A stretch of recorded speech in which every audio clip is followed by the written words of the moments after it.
ఒకే ఒక్క MLC seat ఆ ఒక్క బెర్త్ కోసం ఎందరో పోటీ పడ్డారు. కాస్ట్ ఈక్వేషన్, సీట్ త్యాగం, సీనియారిటీ అంటూ ఎవరి లాబియింగ్ వాళ్ళు చేశారు. రేసులో ఎందరి పేర్లో వినిపించినా అధినేత మాత్రం ఆ బీసీ నేత వైపే మొగ్గు చూపారు. ఎవరెంత గింజుకున్నా పట్టించుకోకుండా దాసోజు శ్రవణ్ణి పెద్దల సభకు పంపడం వెనుక భారీ స్ట్రాటజీనే ఉందనే టాక్ నడుస్తోంది. ఇంతకీ దాసోజు ఎంపికలో గులాబీ బాస్ వ్యూహమేంటి?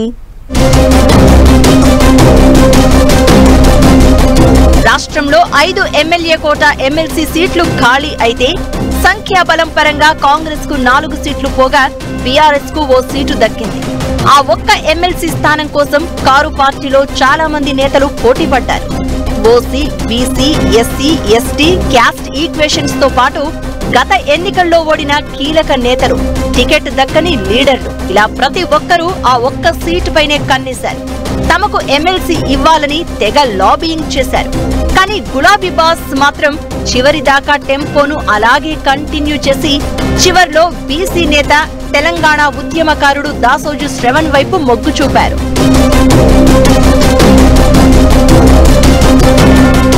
ఎమ్మెల్సీ పదవి కాలం ముగుస్తున్న మహమూద్ అలీ, సత్యవతి రాథోడ్తో పాటు ఆర్ఎస్ ప్రవీణ్ కుమార్, భిక్షమయ్య గౌడ్, రసమయ్యి బాలకిషన్ తదితరులు ఎమ్మెల్సీ పదవి కోసం ప్రయత్నాలు చేస్తున్నట్లు ప్రచారం జోరుగానే సాగింది.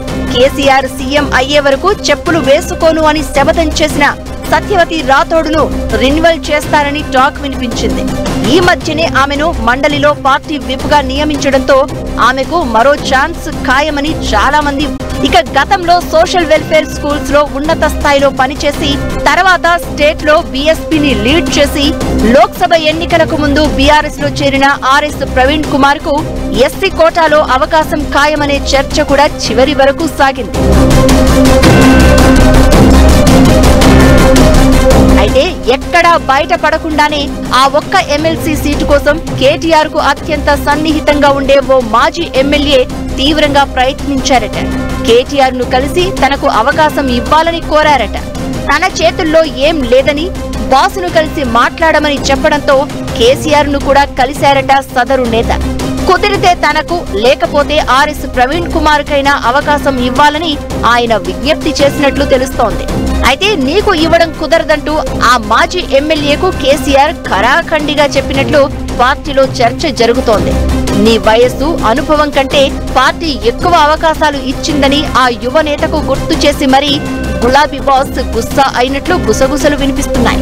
అంతేకాదు, నీకన్నా ముందు నుండి పార్టీలో ఉన్న ఎర్రోళ్ల శ్రీనివాస్ లాంటి వాళ్లకు ఎలాంటి అవకాశం ఇవ్వలేకపోయామని కూడా గులాబీ బాస్ గుర్తు చేసినట్లు తెలుస్తోంది.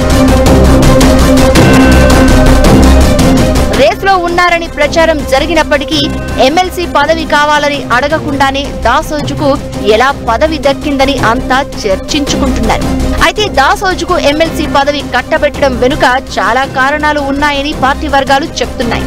తెలంగాణ ఉద్యమ నేపథ్యం ఆయనకు ప్లస్ పాయింట్ అయింది అంటున్నారు. ఇక 2023లో గవర్నర్ కోటాలో దాసోజు శ్రవణ్ ను ఎమ్మెల్సీగా నామినేట్ చేయగా అప్పటి గవర్నర్ తమిళిసై తిరస్కరించడంతో ఆయనకు పదవి దక్కకుండా పోయింది. అయినా ఆయన పార్టీ కోసం చిత్తశుద్ధితో పనిచేయడమే ఆయనకు ప్లస్ అయినట్లు పార్టీ వర్గాలు చెప్తున్నాయి. మరోవైపు దాసోజుకు అన్ని రంగాలపై అపారమైన అవగాహన ఉంది. ఏ భాషలోనైనా అనర్గళమైన వాగ్దాటి కూడా దాసోజు సొంతం. ఇక సీఎం రేవంత్ తో సహా మంత్రులను ఎదుర్కొనేందుకు అసెంబ్లీలో కేటీఆర్, హరీష్, పల్లా, జగదీష్ రెడ్డి, ప్రశాంత్ రెడ్డి, కౌశిక్ రెడ్డి లాంటి దూకుడు సబ్జెక్టు ఉన్న నేతలు చాలా మందే ఉన్నారు. కానీ మండలిలో మాత్రం అలాంటి నేతలు పెద్దగా లేకపోవడం కూడా శ్రవణ్ ఎంపికకు కారణమని తెలుస్తోంది.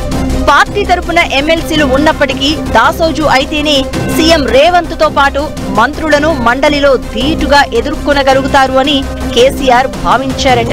అంతేకాదు, ఏఐసీసీ స్థాయిలో పనిచేసిన దాసోజు శ్రవణ్ కు ఢిల్లీ స్థాయిలో ఎక్స్పోజర్ ఉంది. రాహుల్ గాంధీ స్పీచ్లను కూడా తెలుగులో ట్రాన్స్లేట్ చేసి గుర్తింపు తెచ్చుకున్నారు దాసోజు.